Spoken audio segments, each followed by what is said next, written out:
right, here we go. Chapter 5. The morning dawned cold, more ice around the edge of the lake, and the geese and ducks were flying almost constantly now. And after he rekindled the fire, Brian went to work at once on the rabbit skins. He folded the rectangle over itself with the fur on the inside and sewed up the sides, leaving 2 holes about 6 inches across at the top on each side. Then cut a hole large enough for his head in the fold and pulled the whole thing down over his head, sticking his arms through the holes as he did so. It made a perfect vest. Well, he thought, looking down at himself, maybe not perfect. It actually looked pretty tacky, with bits of dried flesh still stuck to the hides here and there, and the crude lacing. But it was warm, very warm, and within moments he was sweating and realized that it was more than he needed and had to take it off. He set it aside and was about to get back to work on the arrows. He still had to fletch them, put feathers on the shafts, when he remembered the wolves. He trotted up to mark his boundary stump and came around a corner near the stump and stopped dead. Facing him was a wolf, a big male, his head covered with fresh blood. He was holding a large piece of meat with a bone in the center of his mouth, and he didn't growl or look at Brian with anything but mild curiosity. They stood that way, Brian with no weapon and nothing in his mind but peeing on a stump, and the wolf holding the meat. And then the wolf turned and trotted off to the left and was gone. But he had come from the right, Brian thought, somewhere to the right, and as he watched, another wolf came by from the right with another piece of meat, though slightly smaller, and trotted easily off to the left, following the first one. And Brian was alone. He stood waiting, and when no more wolves came, he relaxed his shoulders, which had been straining, and thought of what he had just seen. They might have been the wolves that had sung the night before, just as he went to sleep. They had hunted well, and he smiled, thinking how they must feel, how he felt when it went well, and turned to go to his stump when he thought again. They had been carrying meat, fresh meat. He did not know what kind it was, but it must have been a large animal, maybe a deer, and they seemed to be done with it. Maybe there's something left of the kill, he thought. If I can find it, maybe there's something left I can use. He started off the way the wolves had come, but stopped again, thought a moment, then trotted back to camp and got his knife and hatchet and fire-hardened spear. Knowing the woods as he did, he knew there was a chance that he would not be the only thing looking at the wolves' kill.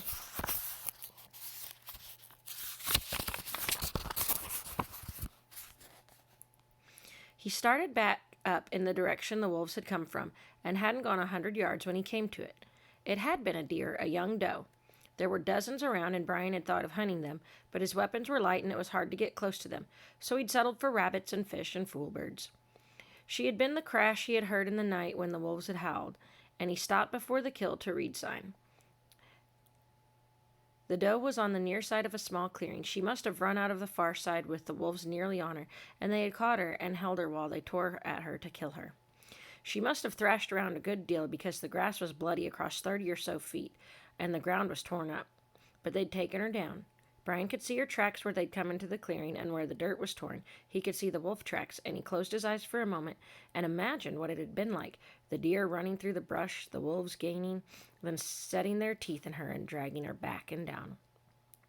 He shook his head and came back to reality. Most of her was gone. They had started at the rear, pulling and eating, and had taken both back legs off and up into the guts, as well as chewing at the neck. All that was really left was the head and neck and front shoulders, and tattered bits of hide. The whole thing looked like a roadkill hit by a semi. Brian smiled. It's a treasure, he thought, and actually started to salivate, and then smiled more widely as he had a fleeting image of back in the world and what they would think if they could see him now salivating over what amounted to a roadkill. He would have to work fast. Other predators, a bear, foxes, maybe perhaps more wolves, could come along at any moment, and until he got to the protection of the fire, he wasn't sure he could hold his new wealth. The portion of the doe that was left weighed less than 50 pounds, and he dragged it easily at first, but then, seeing that it left a blood mark as it skidded along, and worried that it would be too easy to follow, he picked up the carcass and threw it over his shoulder and carried it. At the shelter, he put it down and put more wood on the fire and took out his knife. First, it would have to be skinned. The skin toward the rear was torn and shredded where the wolves had ripped and fed, but it was largely whole on her chest and neck, and he worked carefully. First, a cut down from the underside of her chin to the middle of her chest, and here was his first surprise. Rabbits were easy to skin. The hide almost fell off them. The doe's skin was stuck tight to the meat and did not come off with simply pulling at it the way a rabbit skin did.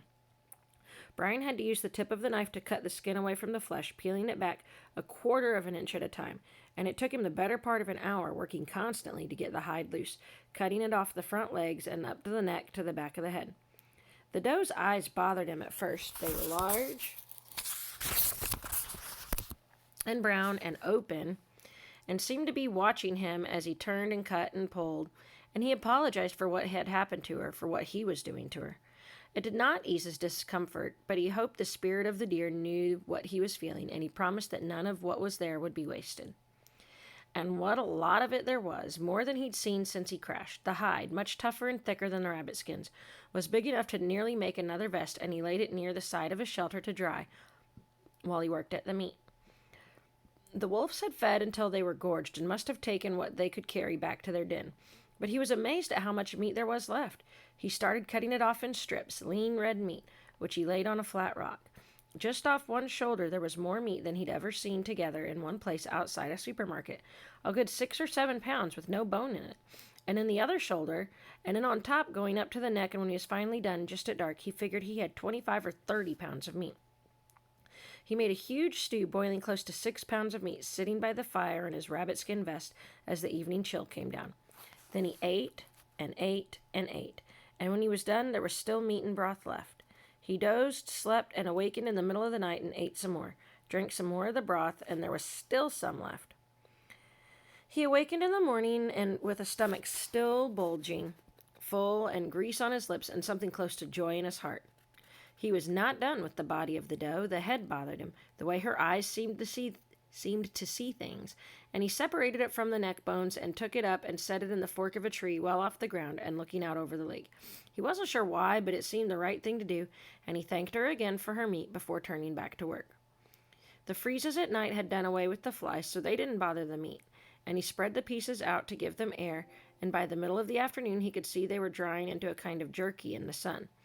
But before that he went to work on the bones. There was still a lot of meat on them, and he chopped them up with the hatchet and kept a pot boiling all day to boil the meat and marrow from them. When it was finally done, again in late afternoon, he was surprised to see the liquid in the pot become semi-hard, like jello, and turn into a thick mass full of bits of cooked meat. This he ate for the evening meal, or about half of it, spooning it in thick glops, and when he was at last back in his shelter, the meat stored safely in the rear and the pot set aside from the fire for the night, still half full, he felt like the richest man on earth. It was very hard to concentrate on working.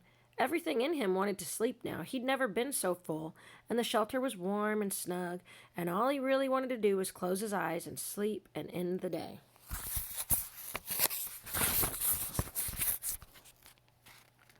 But he could not forget the bear attack or the rain and cold, and he knew that the good weather and his luck wouldn't last, and he had really no time to waste. He took the arrows out and rummaged around in the survival pack for his feather stash. He had found early on that fool bird feathers from the wing and tail worked the best for arrows, and he had saved every wing and tail feather from every fool bird that he had shot, and he took them out now. These arrows were different. They were heavier, and he worried that the width of the point would catch the air and counteract the feathers in some way. The solution, he felt, was to make the feathers longer. He selected only 2 feathers for each arrow, but left them a full 6 inches long and shaved a flat side with the knife, the full length of each feather so that it would fit the arrow shaft. He attached the arrows with pieces of thread from his old windbreaker, wrapping them at the front and the rear, and then smearing them with bits of warmed pine sap, a trick he'd learned when he had leaned against some sap on a tree and stuck to it, to protect the thread. He did 3 arrows, working slowly and carefully before going at last to sleep. Once again he slept so hard that he awakened with his head jammed into the ground and his neck stiff from not moving all night. Because of all the meat from the doe, he did not have to hunt for days now, at least 10 or 12, maybe 2 weeks. And he worked all day on the arrows and bow, sitting next to the shelter in the warm sun, snacking on the jellied meat now and then. By dark this day, all 9 arrows were finished. He had used the hunting knife as a scraper to shape the limbs of the bow more equally, and to put the notches for the string, to get it ready to string the next day for the first shooting trials. He was just leaning back, half cocky about how well things were going, when he smelled the skunk. He had run into skunks before, of course, saw them all the time, but he only had the one really bad experience when he got sprayed directly. He knew they moved at night hunting and didn't seem very afraid of anything. He looked out of the shelter opening carefully. The skunk wasn't 4 feet away, looking in at him at the shelter and the fire, and as he watched, it whipped up its rear end and tipped its tail over and aimed directly at his face. I'm dead, he thought, and froze. For a long time they stayed that way, Brian holding his breath, waiting to be nailed, and the skunk aiming at him. But the skunk didn't spray, just aimed and held it. He's hungry, Brian thought, that's all. He's hunting and he's hungry. Slowly, Brian reached to his right where the meat was stored back in the corner and took a piece of the venison. With a smooth, slow movement, he tossed the meat out to the right of the skunk. For a split second, he thought it was over. The skunk's tail jerked when the meat hit the ground, but then its nose twitched and smelled it, and it lowered its tail, turned, and started eating the meat. Brian carefully reached out to the side and pulled the door back over the opening and left the skunk outside eating. Great, he thought, crawling back into his bag to sleep. I've got a pet skunk who's a terrorist. If I quit feeding him, he'll spray me. Just great. His eyes closed and he sighed. Maybe he'll be gone in the morning. Well, guys, do you think the skunk is going to be gone in the morning? Are the wolves gone? I wonder what's going to happen next.